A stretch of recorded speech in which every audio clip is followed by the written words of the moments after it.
வணக்கம் உறவுகளே. நமக்கு எத்தனை பேருக்கு தெரியும், ஒரு நடிகராக இருப்பவர் பெரும்பாலும் நடிகராக மட்டும் இருப்பதில்லை, அவர் சில படங்களை இயக்கியுள்ளார். மேலும் இந்த நடிகர்தான் அந்த இயக்குனர் என்று ஆச்சரியப்படுபவர்களைப் பற்றி இந்த வீடியோவில் நாம் பார்க்கப் போகிறோம். பொதுவாக மேஜர் சுந்தரராஜன் ஒரு நல்ல நடிகர். அவர் எப்பொழுதும் தமிழ் வசனங்களை பேசும்போது அவருடைய வசனங்கள் தனித்துவமாக இருக்கும். மேஜர் சுந்தரராஜன் எந்த வசனத்தை பேசும்போதும் முதலில் தமிழில் பேசுவார். அப்புறம் அதே வசனத்தை ஆங்கிலத்தில் பேசுவார். இதில் அவர் ஒரு வித்தைக்காரர். இவர் நடிகர் மட்டுமல்ல, இயக்குனரும் ஆவார். இவர் இயக்கிய தமிழ் படங்கள் மொத்தம் 6.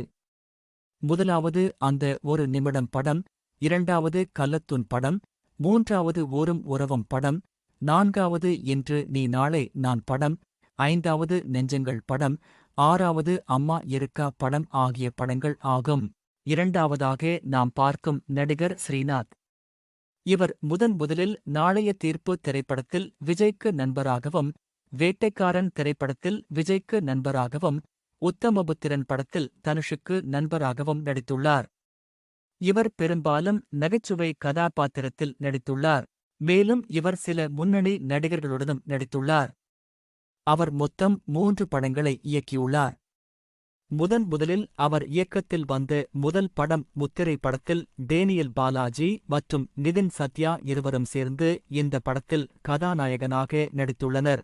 இது முத்திரை படம் 2009 ஆம் ஆண்டு வெளியானது. இரண்டாவது அவர் இயக்கிய படம் வல்லவனுக்கு புல்லும் ஆயுதம் 2014 ஆம் ஆண்டு வெளியானது. இப்படத்தில் சந்தானத்தை வைத்து கதாநாயகனாக நடிக்க வைத்துள்ளார். மூன்றாவது அவர் இயக்கிய படம் லெக் பீஸ் 2025 ஆம் ஆண்டு வெளியானது. இதில் யோகி பாபுவை கதாநாயகனாக வைத்து இந்த படத்தை இயக்கியுள்ளார். மூன்றாவதாக நாம் பார்க்கப் போகும் நடிகர் காதல் சுகுமார். இவர் 2004ஆம் ஆண்டு காதல் திரைப்படத்தின் மூலம் அறிமுகமானார். பெரும்பாலும் இவர் நகைச்சுவை கதாபாத்திரங்களில் அதிகமாக நடித்துள்ளார். மேலும் பல முன்னணி நடிகர்களுடன் இவர் இணைந்து நடித்துள்ளார். இவர் 2 படங்களை இயக்கியுள்ளார். அவை திருட்டு விசிடி 2015ஆம் ஆண்டு வெளியானது, சும்மாவே ஆடுவோம் 2016ஆம் ஆண்டு வெளியானது. இந்த 2 படங்களையும் அவர் இயக்கியுள்ளார். நான்காவதாக நாம் பார்க்கப் போகும் நடிகர் பாபா பாஸ்கர். இவர் டான்ஸ் கோரியோகிராஃபர் மற்றும் அதிகமான படங்களில் நடிகராகவும் நடித்துள்ளார். இவர் முதலில் திருவிளையாடல் ஆரம்பம் படத்தில் 2006ஆம் ஆண்டு டான்ஸ் கொரியோகிராபராக பணிபுரிந்தார். இதுவரை பல பாடல்களில் டான்ஸ் கொரியோகிராபராக வேலையை பார்த்து வருகிறார் மற்றும் பல படங்களில் நடித்துள்ளார். குறிப்பாக பவர் பாண்டி படத்தில் தனுஷுடன் ஊராகவும் மற்றும் கடைசியாக தலைவன் தலை படத்தில் சென்றாயன், அதாவது சோமன் கேரக்டரில் சென்றாயனாக நடித்திருப்பார். அவருக்கு சொந்தக்காரராகவும் தலைவன் தலை படத்தில் நடித்துள்ளார் மற்றும் பல பாடல்களில் உடன் சேர்ந்து நடனமாடுவார். குறிப்பாக என்னம்மா இப்படி பண்றீங்களா என்ற பாடலில் டான்ஸ் கொரியோகிராபராகவும் மற்றும் டான்ஸில் ஸ்பெஷல் அப்பீரன்ஸ் இந்த பாடல் காட்சியில் நடித்துள்ளார். இவர் ஒரே ஒரு படத்தை இயக்கியுள்ளார். இந்த படத்தின் பெயர் குப்பத்து ராஜா. அது 2019ஆம் ஆண்டு ரிலீஸ் ஆனது. இதில் ஜி.வி. பிரகாஷ், பார்த்திபன் மற்றும் பலர் முன்னணி நடிகருடன் இணைந்து நடித்துள்ளனர். இவர் இந்த ஒரு படத்தை மட்டும்தான் இயக்கியுள்ளார். பாபா பாஸ்கர் அவர். இதாவது நாம் பார்க்கும் போகும் நடிகர் சரவணன் சத்தி. அறிமுகமான தண்டாயுதபாணி 2007ஆம் ஆண்டு வெளியானது. இந்த படத்தில் ஒரு கதாபாத்திரத்தில் நடிகராகவும் நடித்துள்ளார். இவர் பல படங்களில் காமெடியிக்கவும் நடித்து உள்ளார். குறிப்பாக தர்மதுரை படத்தில் விஜய் சேதுபதிக்காக அக்கா வீட்டுக்காரராக நடித்துள்ளார். இவர் இதுவரை 4 படங்களை இயக்கியுள்ளார். அதில் தண்டாயுதபாணி 2007ஆம் ஆண்டு வெளியானது. அடுத்த வருடம் 2008ஆம் ஆண்டு நாயகன் படம் வெளியானது. இந்த நாயகன் படத்தில் ஜே.கே. ரித்தீஷ் மற்றும் ரமணா இருவரும் சேர்ந்து நடித்த திரைப்படம். மேலும் சூரக்கத்து படத்தில் இவர் வசனகர்த்தாவாக வேலை செய்திருப்பார். இந்த படம் 2017ஆம் ஆண்டு வெளியானது. இந்த படத்தில் இவர் இயக்குனராக பணியாற்றவில்லை. 2022 சாந்தர்ப்பம் படம் இவர் இயக்கத்தில் வெளியானது.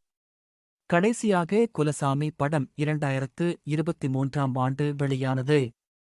இந்த குலசாமி படத்தில் விஜய் சேதுபதி வசனகர்த்தாவாக வேலை செய்திருப்பார். இது இந்த குலசாமி படத்திற்கான கூடுதல் தகவல் ஆகும். இதுதான் அவர் இயக்கத்தில் வெளிவந்த திரைப்படம். 6வதாக நாம் பார்க்கப் போகும் நடிகை லட்சுமி ராமகிருஷ்ணன். இவர் நடிகை மட்டுமல்ல, ஒரு சிறந்த இயக்குனரும் கூட. இவர் முதலில் பிரிவோம் சந்திப்போம் படத்தில் வள்ளி கண்ணு கேரக்டரில் நடிகை லட்சுமி ராமகிருஷ்ணன் நடித்துள்ளார். இந்த படம் 2008ஆம் ஆண்டு வெளியானது. லட்சுமி ராமகிருஷ்ணன் அது மட்டுமல்லாமல் வேட்டைக்காரன் படத்தில் 2009ஆம் ஆண்டு விஜய்க்கு அம்மா கேரக்டரிலும் நடித்திருப்பார். இது குறிப்பிடத்தக்கது. இவர் 5 படங்களை இயக்கியுள்ளார். லட்சுமி ராமகிருஷ்ணன் முதலில் இயக்கியது அரக்கோணம் படம். இந்த படம் 2012ஆம் ஆண்டு வெளிவந்தது. இரண்டாவதாக இவர் இயக்கிய படம் நெருங்கி வா முத்தமிடாதே. இந்த படம் 2014ஆம் ஆண்டு வெளியானது. மூன்றாவது இவர் இயக்கிய படம் அம்மணி. இந்த படம் 2016ஆம் ஆண்டு வெளிவந்தது. நான்காவது இவர் இயக்கிய படம் ஹவுஸ் ஓனர். இந்த படம் 2019ஆம் ஆண்டு வெளியானது. இவர் இயக்கத்தில் வந்த 5வது படம் ஆர் யூ ஓகே பேபி. இந்த படம் 2023ஆம் ஆண்டு வெளியானது. 7வதாக நாம் பார்க்கும் போகும் நடிகர் கௌதம் சுந்தர்ராஜன். இவர் மேஜர் சுந்தர்ராஜனின் மகன் ஆவார். இவர் முதலில் நடித்து அழகன் படம் 1990ஆம் ஆண்டு வெளியானது. இந்த அழகன் படத்தில் ஒரு பாடலில் கோழி கூவும் நேரத்தில் வரும் அந்த பாடலில் ஒரு சிறு கதாபாத்திரத்தில் நடித்திருந்தார். இவர் இதைத் தவிர பல படங்களில் தொடர்ந்து நடித்துள்ளார். கௌதம் சுந்தர்ராஜன் இவர் அதிகமாக சுந்தர் சி படத்தில் நடித்துள்ளார். குறிப்பாக அரண்மனை, ஆம்பள, வந்தா ராஜாவாதான் வருவேன் இந்த படங்களில் ஒரு குறிப்பிட்ட கதாபாத்திரத்தில் நடித்துள்ளார். இவர் ஒரு படத்தை மட்டும் இயக்கியுள்ளார். கண்ணுல காச கட்டப்பா இந்த படம் 2016ஆம் ஆண்டு வெளியானது. இந்த படத்தில் அரவிந்த் ஆகாஷ், எம்.எஸ். பாஸ்கர் மற்றும் பலர் நடித்துள்ளனர். 8வதாக நாம் பார்க்கப் போகும் நடிகர் மறுமலர்ச்சி பாரதி. இவர் முதலில் மறுமலர்ச்சி படத்தில் சிறிய கதாபாத்திரத்தில் நடித்துள்ளார். இவர் அந்த படம் மட்டும் இல்லை, கள்ளழகர், மானஸ்தான், வல்லவன் வாசுக்கி இந்த இவர் இயக்கத்தில் ஒரு சிறிய கதை பாத்திரத்தில் நடித்துள்ளார்.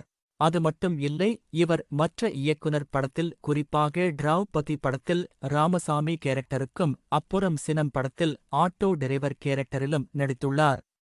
இவர் முதலாக சின்ன புள்ள படத்திற்கு டயலாக் ரைட்டராக பணிபுரிந்தார். அதற்குப் பிறகு இவர் இயக்கத்தில் 4 படங்கள் வெளியானது. முதலாவது படம் மறுமலர்ச்சி 1991இல் வெளியானது. இரண்டாவது படம் கள்ளழகர் 1999இல் வெளியானது. மூன்றாவது படம் மானஸ்தான் 2004ஆம் ஆண்டு வெளியானது. கடைசியாக வல்லவன் வாசுக்கி படத்தை 2008ஆம் ஆண்டு இவர் இயக்கத்தில் வெளியானது. கடைசியாக நாம் பார்க்கப் போகும் நடிகர் தினந்தோறும் நாகராஜன். இவருடைய முதல் படம் 1998ஆம் ஆண்டு முரளி, சுப்பலட்சுமி இவர் இயக்கத்தில் வந்த படம். இந்த தினந்தோறும் படத்தில் இவர் இயக்கிய படத்தில் முரளியின் நண்பராகவும் நடித்துள்ளார். இவர் மொத்தம் 2 படங்களை இயக்கியுள்ளார். இவர் 2வது படம் மதாபு 2013ஆம் ஆண்டு வெளியானது. இப்படத்தில் ஜெகன், காயத்ரி மற்றும் பலர் நடித்துள்ளனர். இது மட்டும் இல்லை, இந்த படத்தில் கடைசி காட்சிகளில் இவர் சில பகுதிகளில் நடித்துள்ளார். அது இந்த மதாபு படத்திற்காக கெஸ்ட் ஆப்பிரன்ஸில் நடித்துள்ளார். நன்றி நண்பர்களே. இதுபோல் வேறு இன்ட்ரெஸ்டிங் ஃபேக்ட்ஸ் சினிமாவை பற்றி மேலும் தெரிந்து கொள்ள நமது ஃபயர் சினிமா யூடியூப் சேனலை சப்ஸ்கிரைப் செய்யவும்.